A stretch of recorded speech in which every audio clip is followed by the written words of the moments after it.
If you're a podcast host, listen up, this one's for you. My name is Allie Jackson. I'm the host of Finding Mr. Height, a dating and relationship podcast that I've been doing for 4 years now, sharing my positive and practical approach to dating that's built on my own life experience. And I wanted to share another experience that I've had, my secret behind monetizing my show. It's called Red Circle, and I was just telling my colleague about how much I love their platform. With Red Circle, not only am I getting a seamless hosting experience, but I also love the support I receive in ad sales. It's not just typical ad sales either. It's targeted opportunities based on my show and my life. And the platform is super simple. You just set your preferences and Red Circle matches you with sponsors that align with your show. You can vet every opportunity and their platform gives you great analytics. More recently too, my Red Circle team has brought me opportunities outside of my podcast on social media to really augment the podcast partnerships, bring them full circle. I just can't recommend them enough. If you want to give it a try, go to redcircle.com to get your free trial. That's redcircle.com for a free trial. Thank you for tuning in to the latest edition of the 12 Kyle podcast.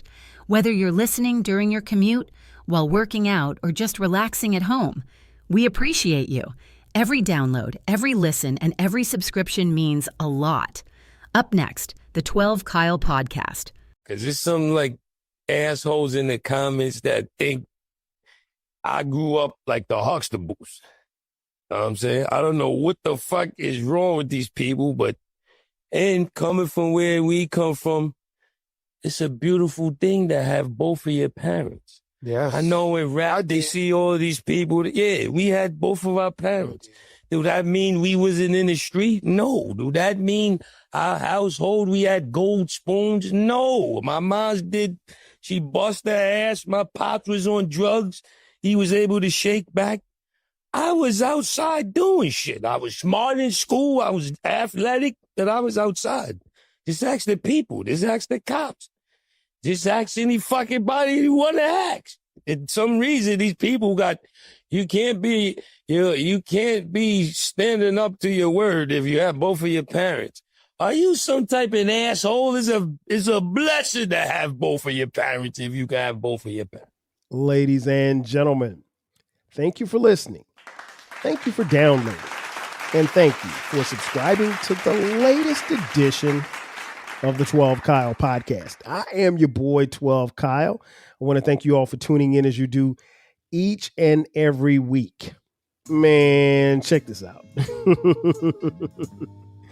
On this episode, what I want to talk about is the struggle.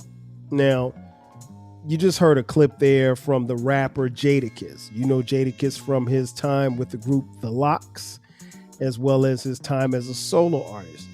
And what he was talking about, he was on a podcast a couple of months ago. I think it was it Fat Joe? It was Fat Joe and Jadakiss's podcast. I think it's called Fat Joe and Jadakiss.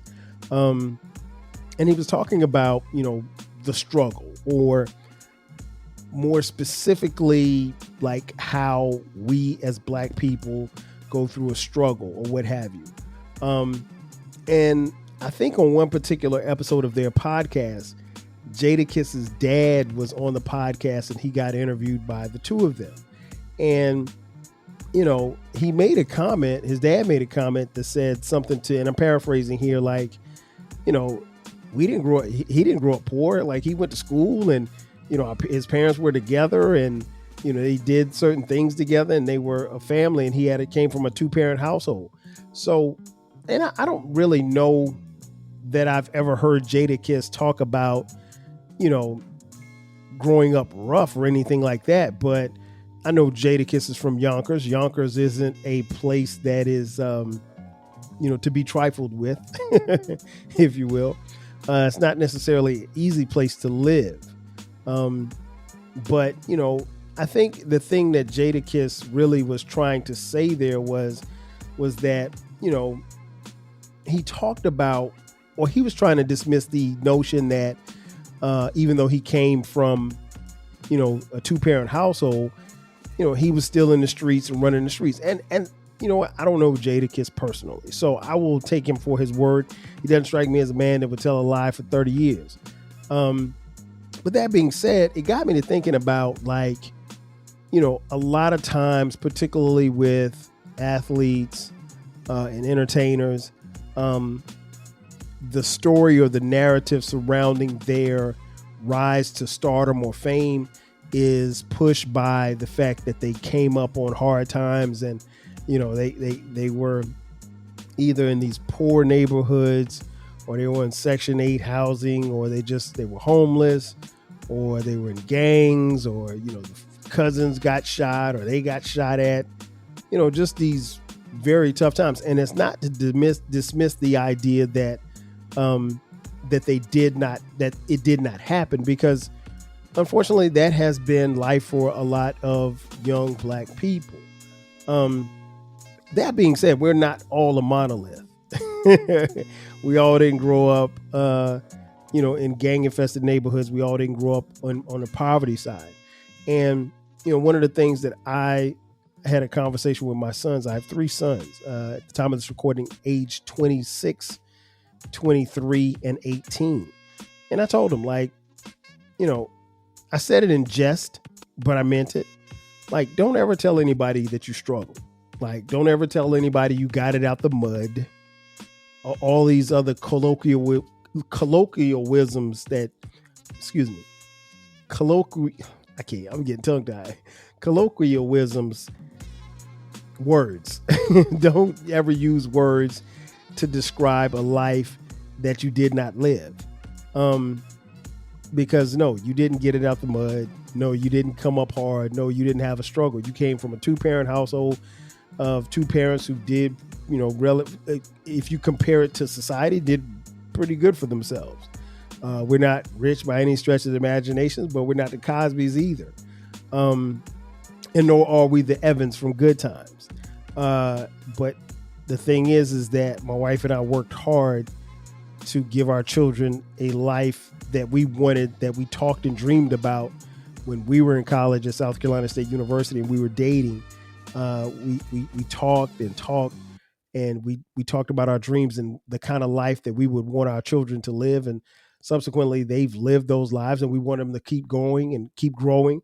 And, we want them to get married at some point, get off the payroll, and, God willing, they'll have kids when they get married down the road, and, create even bigger lifestyles for, our future grandchildren and great grandchildren.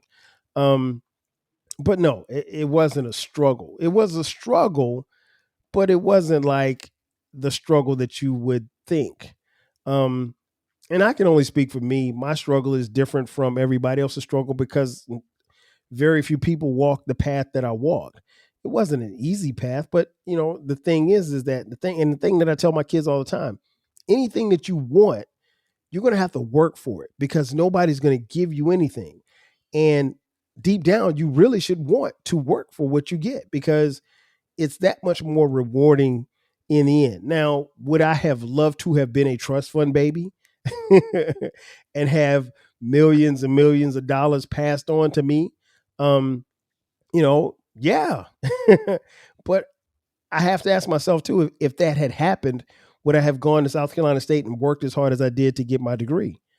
Probably not. Hell, I don't even know if I would have even gone to college, if we're being honest. But no, the struggle was different. It wasn't the, grew up on the crime side, the New York Times side, staying alive was no jive. It wasn't that type of struggle.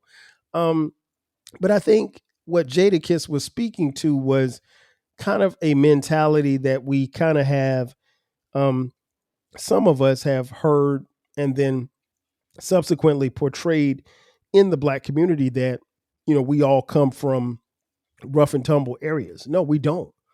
But the ones that do, I think, should definitely be celebrated. We all should be celebrated, but I think you really got to celebrate those who, come up on the rougher side and make it, because it's a little bit, it's while life is hard, it's a little bit harder for them. I tell you guys, have heard these guys on the podcast several times. Uncle Dolomite from the Too Much Game podcast, and my boy Baylor, BTG for president, on the podcast. Both are LA kids, born and raised.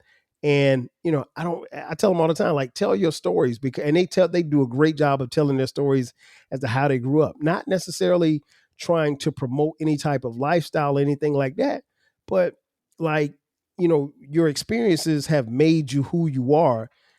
in spite of, what obstacles were thrown in your way, you made it. Like, I mean, Uncle Dolomite's a member of the Nutty Block Crip. That's a notorious gang in Compton, if you didn't know. And for somebody to come from Nutty Block to be where he is today, that's a success story. You should tell that story because that is an amazing story. That is really and truly the American dream.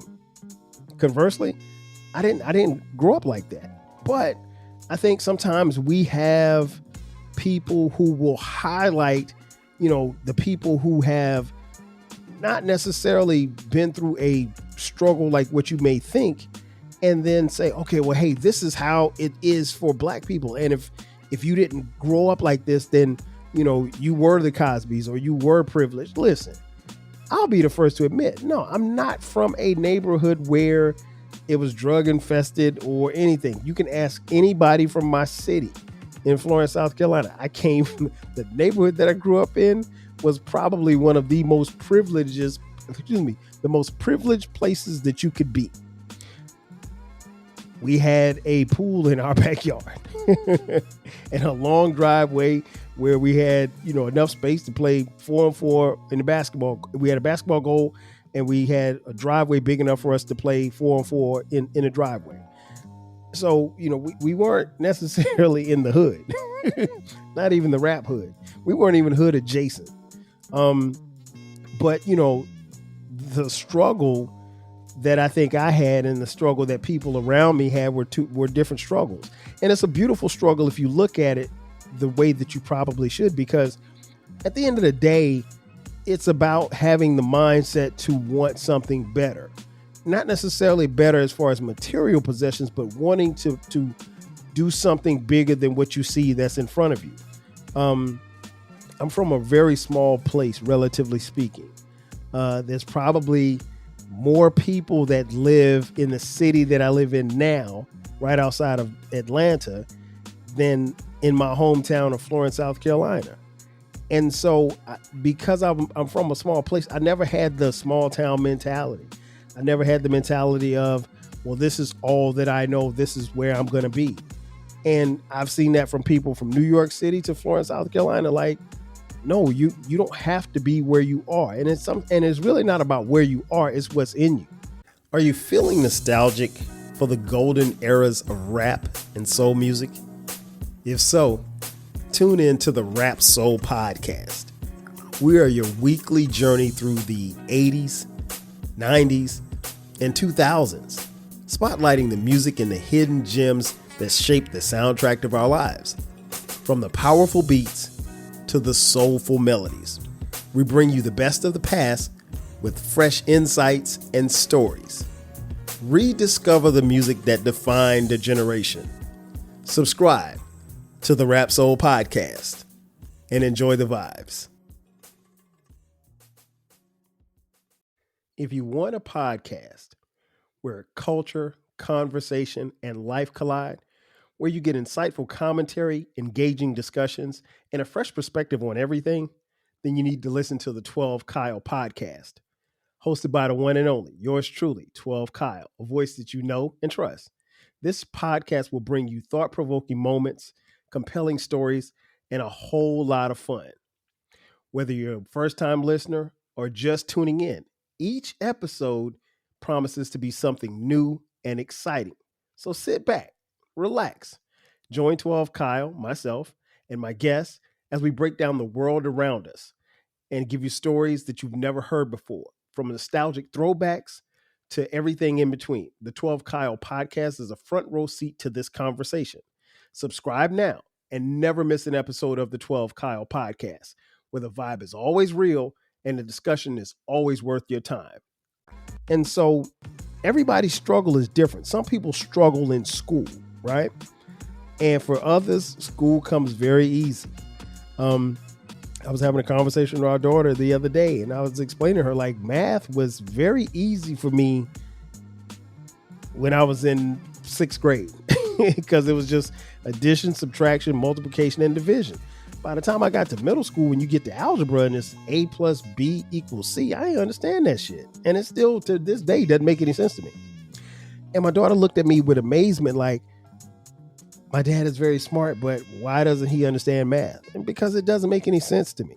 And I didn't want to tell her this, but like all of this geometry stuff you're looking at, you'll never see this stuff again. I didn't want to tell her that, but it's true. She's never going to see it again unless she decides to be an engineer or something like that. I don't think she's going to be an engineer. But the thing that I tried to impress upon my sons when I was having that conversation is that, no, don't tell people that, don't mimic or say something that you heard some rapper say on a video, because your favorite rapper may have had to trap his way out of his neighborhood, had to sell drugs, had to rob people to get where he is today. Maybe he did, maybe he didn't. I do find it funny that almost every rapper has the same story these days.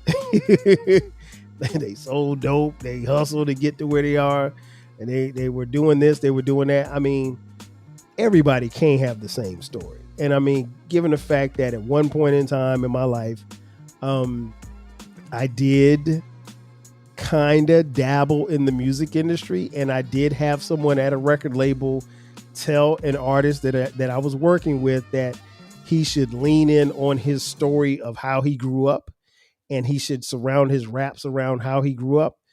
And this guy, who's going to remain nameless, wasn't a street dude at all. Now, granted, he was from New York. He was from the Bronx. He was from the Boogie Down. But he wasn't like, he wasn't that guy. He was the guy that probably was inside the house a lot. He wasn't in the streets getting into trouble, doing things. And again, what is that to celebrate? I mean, some people do certain things. Some people hustle. Some people steal. Some people rob, and they do it to survive. Others do it because they ain't got nothing else to do. Or at least they tell themselves they don't have anything else to do, which is crazy to me. But again, you can't paint that picture for Black people. I won't allow you to, because I'm Black and I understand that we all have different experiences. We have different experiences. And again, I'm someone who grew up in the South. We have different experiences from Black people all across the country. So while there's a lot of similarities, there's a lot of differences too. And I'm not going to sit here and tell you that there weren't people that didn't struggle in my little hometown. But at the same time, the struggle is different. Nobody was ducking bullets. Nobody was, worried about, at least not where I'm from. Nobody's worried about somebody running up in their house. I mean, I marvel at the fact that the house that I grew up in, like, there was no security. I mean, like, I remember times where we would literally go out the house, leave the door open, and go out of town, and the door would still be open. I mean, unlocked, I should say, not open. But I mean, like, we weren't ever worried about anybody running up in our crib, because that's not how it was where we lived. And on my street, like, you knew somebody when they came on the street, because there's just one street. So in my neighborhood, so it's just one street, and everybody on the street, got something. So they weren't, you just couldn't just come over there and just people not know who you were. And so, like I said, very privileged area, not rich, not wealthy by any stretch of imagination, but comparatively speaking, middle class, working middle class, a little bit higher middle class for some. So yeah, the struggle wasn't like that. The struggle was different, and everybody's struggle is different. And some people have struggles that we know nothing about. So I get a little annoyed when I hear Black people in particular talk as if like we all have the same struggle. We don't. I didn't have the same struggle as Baylor. I love the fact that Baylor became who Baylor is because of what he went through. And he didn't fall by the wayside, which he could have. And I'm pretty sure, Baylor did what he had to do, but he probably knows about 15 other dudes that had the same opportunities that he did, and they went the other way. Same for Uncle Dolomite. Same for King Germ.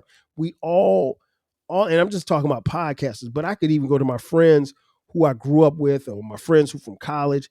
Everybody has a story as to how they got where they are.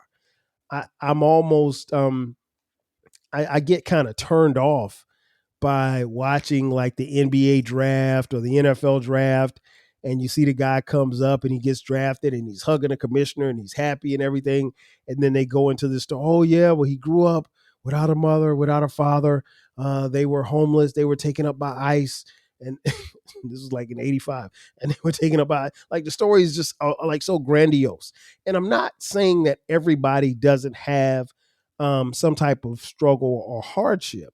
Not saying that at all. But some of this stuff is made up for TV. Some of this stuff is made up for radio. Some of this stuff is made up for records.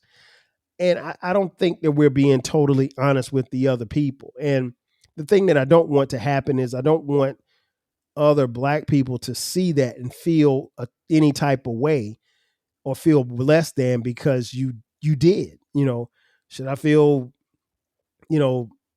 less than because my parents were together until I was, 14 years old? And while I am, not necessarily happy that they got divorced, but, I know I have friends who have, no idea who their fathers are, or fathers. I got a friend who his father never saw him play a down of football ever. And he was dope at football. He played football at South Carolina State with me. He said his dad lived on the other side of town and never even acknowledged the fact that that was his son. And he knows that he got his athleticism from his dad, but his dad, chose to chase other women, chose to not take care of his responsibility, and never, went to go see him play one game when he was in high school or at South Carolina State University. And so that type of struggle is different. And so those things kind of help mold us into who we are. But no, we're not all the same. We don't have the same struggle. And Jadakiss, there's nothing wrong with coming from a two-parent household. You should want everything for your children. And there's a lot of stuff that I got as a child from both my parents and my relatives and everybody. And I'm so thankful for it. But there's also some things that I would have liked to have gotten that I didn't get. And those things that I'm getting now in life as an adult, I'm trying to make sure that I pass on to my kids and make sure that they understand, like, hey, this is cool. It's okay to have this. This is nice. This is something fly. I tell people all the time, like, I buy Air Jordans now. I couldn't afford Air Jordans when I was growing up. I couldn't. So I didn't get my first pair of Air Jordans until like I was in college, and I had to run a sneaker scheme to get those. I'll tell you all about that later. Hold on, statute of limitations up. Okay, we can talk about it, but we're not going to talk about it in this episode.